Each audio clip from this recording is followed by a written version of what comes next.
अनुभव बताने जा रहा हूँ जो मेरे साथ हुआ। और यकीन मानिए ये बहुत विचित्र बात है और ये अनुभव होते हैं बस, ये किसी किताब में नहीं लिखा हुआ। ये सिर्फ और सिर्फ आपकी भक्ति, और आप जब भक्ति करते रहते हैं तो शक्ति आपको स्वयं प्राप्त हो जाती है। एक समय था जब पूजा पाठ में करता था, तो मैं जब किसी के सर पे हाथ रखता था और हाथ रख के प्रार्थना मात्र करता था, तो क्या होता था कि उस व्यक्ति के शरीर में कुछ होता था, हलचल होती थी उसके शरीर जो, वो मेरे हाथ को हटाने की कोशिश करता था। और फिर धीरे धीरे देखा तो उसके ऊपर जैसे ही मैं प्रार्थना करता था तो सवारी आ जाती थी, जो भी प्रेत बाधा है उसकी सवारी आ जाती थी, उसके बाद उससे बातचीत होती थी। तो मैंने एक चीज देखा कि ऐसा क्यों हो रहा है, मैं सिर पे हाथ रख रहा हूँ और सवारी आ जाती है मात्र प्रार्थना करने से, तो ऐसा आखिर क्यों होता है। तो मैंने सोचा ये आपके साथ भी शेयर करना चाहिए, क्योंकि ये अनुभव जो है, क्योंकि जितने अनुभव आपको होते हैं वो अनुभव आपको कुछ सिखा के जाते हैं, और फिर आगे आप और लोगों को बताते हो तो आप उनको भी फिर ये चीजें पता चलती हैं, क्योंकि ये महसूस करने वाली चीजें होती हैं। ये आपको किसी किताबों में नहीं देखने को मिलेंगी, आपको किसी पुराण में, ग्रंथ में आपको देखने को नहीं मिलेगी। आपको कोई ऋषि मुनि जिन्होंने ये अनुभव किया होगा वो आपको बता सकते हैं। बाकी ये मेरा स्वयं का अनुभव है जो मैं आपको बता रहा हूँ। जब आपके हाथों के द्वारा कई ऐसे कार्य होते हैं जिन कार्यों से भगवान प्रसन्न होते हैं, खुश होते हैं, यानी कि कुछ ऐसे काम, जैसे आप कोई पूजा पाठ करते हैं, आप जोत जगाते हैं, आरती करते हैं, आप अपने हाथों से भोग लगाते हैं, आप माला जप करते हैं, मंत्र जप करते हैं, या फिर आप मंदिर में जाते हैं, जैसे हनुमान जी को चोला चढ़ाते हैं, या फिर अन्य कोई देवता भगवान शिव को स्नान कराते हैं। तो इन जो एक्टिविटी होती है ना, ये एक्टिविटीज में क्या होता है कि धीरे धीरे ऊर्जा जो है वो आपके पास आनी शुरू हो जाती है। मंदिर में स्थित जो हनुमान जी की मूर्ति विग्रह है वो बहुत तेजस्वी होता है, बहुत शक्तिशाली होता है। वो जो लाल सिंदूर जिसपे लेप होता है, चोला चढ़ाया जाता है, वो सिंदूर, वो जो मूर्ति, जो विग्रह होता है हनुमान जी का, वो बहुत शक्तिशाली होता है। जब आप उसको चोला चढ़ाते हैं ना हनुमान जी के विग्रह पे, तो एक अजबी शक्ति जो आपके शरीर में प्रवेश करती है। आप रोजाना मतलब हर हफ्ते करते रहते हैं तो वो शक्ति फिर आपके शरीर के अंदर आनी शुरू हो जाती है और जुड़नी शुरू हो जाती है आपसे। उसी तरीके से जब भगवान शिव के शिवलिंग को आप स्नान कराते हैं, क्योंकि वहां पर भी भगवान शिव के शिवलिंग में एक ऊर्जा होती है और वो ऊर्जा डायरेक्ट कनेक्ट होती है ब्रह्मांडीय ऊर्जा से। तो जब आप उनको टच करते हैं ना, शिवलिंग को स्नान कराते हैं, और स्नान किया है, जो स्नान कराए गए जल को अपने आंखों से लगाते हैं, मुख से लगाते हैं और पीते हैं उसको, तो उसमें बहुत जबरदस्त एनर्जी होती है, बहुत जबरदस्त एनर्जी होती है। उसको जब आप पीते तो आपके अंदर वो ऊर्जा आती है, आपके अंदर वो एनर्जी आती है। और नकारात्मक ऊर्जाओं की तो बात ही अलग है, सकारात्मक ऊर्जा इतनी मतलब आपके अंदर इकट्ठी शुरू हो जाती है।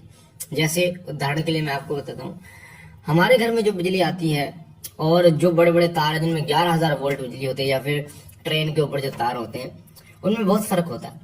जो ट्रेन के ऊपर तार है 11,000 वोल्ट होते हैं, उसे उंगली से टच हो जाए, उंगली भी टच ना हो, उसके थोड़े पास, उस तार के 5 इंच 6 इंच के पास से अगर आप खड़े हो जाओ या कोई व्यक्ति खड़ा हो जाता है तो उसको भस्म कर देता है।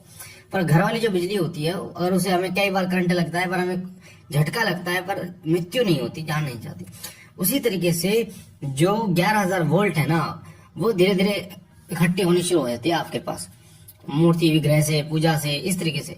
और मंदिर, कहते हैं मंदिर क्यों जाना चाहिए? मंदिर जाने से मंदिर में मूर्तियों की प्राण प्रतिष्ठा होती है, और कई लोगों को ये लगता है कि मात्र प्राण प्रतिष्ठा होने के बाद ही उनमें प्राण आ जाते हैं, उनमें शक्ति आ जाती है। ऐसा नहीं है। प्राण प्रतिष्ठा होने के बाद जब ब्रह्म मुहूर्त में मंदिर खोले जाते हैं तो ब्रह्म मुहूर्त में देवीय शक्तियों का आगमन होता है और वो अपने तत्व की तरफ खींची चली आती है। जिन मूर्तियों में उनके तत्व का प्राण प्रतिष्ठा की जाती है वो उसमें आकर विराजमान हो जाती हैं। इसलिए ही तो मंदिरों में की गई पूजा का फल हमें कई गुना प्राप्त होता है। और हमारे घर में हम ब्रह्म मुहूर्त में उठ ही नहीं पाते, इसलिए तो ब्रह्म मुहूर्त का जो महत्व इतना है। और मैंने एक वीडियो के माध्यम से आपको बताया भी कि ब्रह्म मुहूर्त जो है वो बहुत ही महत्वपूर्ण होता है, और स्पेशल साधकों के लिए, जो लोग साधक हैं, भक्त हैं, उनके लिए विशेषकर ब्रह्म मुहूर्त का एक विशेष महत्व होता है। तो ब्रह्म मुहूर्त में की गई पूजा का फल अनंत आपको प्राप्त होता है। तो आपको क्या करना है, आप जो पूजा पाठ करते हैं, जब आप पूजा पाठ करेंगे तो आपको आजमाना है। अगर किसी व्यक्ति के अंदर, मान लीजिए आपके घर में किसी को प्रेत बाधा है, किसी को प्रेत से जुड़ा कोई दर्द है या कुछ है, आप उनके सिर पर हाथ रखिए और उनसे प्रार्थना कीजिए अपने इष्ट देव से, जिनकी आप सेवा करते हैं, कि हे प्रभु, जो भी शक्ति है इनके अंदर उसे हाजिर कीजिए।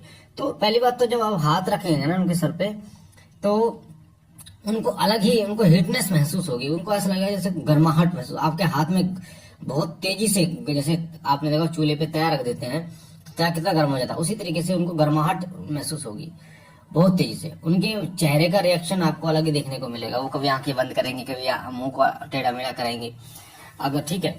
और उसके बाद में वो आपके हाथ को हटाने की कोशिश करेंगे, और फिर वो प्रेत हाजिर हो जाए तो आप जब विनती करेंगे उसको मार लगाने की, तो जो शक्तियां आपके साथ हैं, जो आपका कार्य कर रही हैं, वो शक्तियां उसमें मार भी लगाएंगी और उससे बातें भी उगलवाएंगी, वो कैसे आया, क्या है क्या नहीं है, और वो आपका कुछ नहीं बिगाड़ पाएगा, क्योंकि उस समय पर शक्तियों के नियंत्रण में वो होता है।